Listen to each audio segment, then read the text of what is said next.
नमस्कार दोस्तों, स्वागत है आपका ऑडियो बुक हिंदी चैनल पर। पिछले अध्याय में हमने सीखा गोल्डीलॉक्स रूल, यानी कैसे हम अपने काम और आदतों को थोड़ा सा चुनौतीपूर्ण बनाकर हमेशा मोटिवेटेड रह सकते हैं। आज हम एटॉमिक हैबिट के 19वें अध्याय की बात करेंगे, जहां जेम्स क्लियर हमें बताते हैं कि अच्छी आदतें बनाने के भी कुछ नकारात्मक पहलू हो सकते हैं। दोस्तों, हम अक्सर सोचते हैं कि अगर हमने एक अच्छी आदत बना ली है तो सब कुछ ठीक हो जाएगा।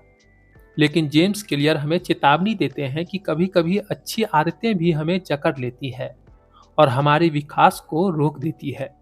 सोचिए, अगर कोई इंसान रोज जिम जाता है और वही पुराने एक्सरसाइज करता है, तो शुरुआत में तो उसका शरीर फिट होने लगता है, लेकिन कुछ महीने बाद वही आदत उसकी ग्रोथ को रोक देती है, क्योंकि अब वो नए लेवल तक खुद को पुश नहीं कर रहा है। यानी आदतें हमें कंफर्ट जोन में फंसा सकती है।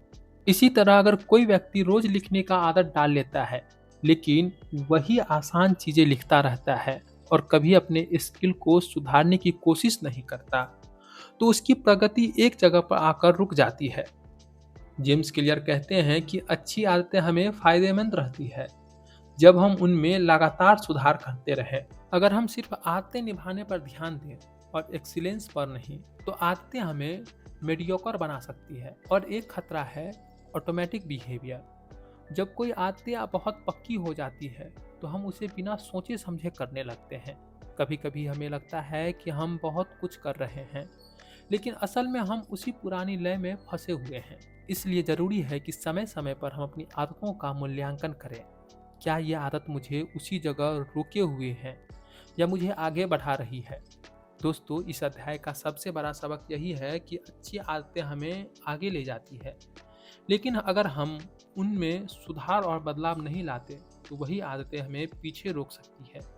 इसीलिए हमें अपनी आदतों को समय समय पर अपडेट करना चाहिए और नए लेवल तक खुद को चुनौती देना चाहिए। अब आप सोचिए, आपकी कौन सी अच्छी आदत है जिसमें आप लंबे समय से अटके हुए हैं और जिसे अब अगले स्तर तक ले जाने की ज़रूरत है? कमेंट में ज़रूर लिखिएगा। अगले वीडियो में हम एटॉमिक हैबिट के 20वें और अंतिम अध्याय की ओर बढ़ेंगे, जहां जेम्स क्लियर हमें सिखाते हैं कि असली और अस्थायी नतीजे पाने का रहस्य क्या है। धन्यवाद।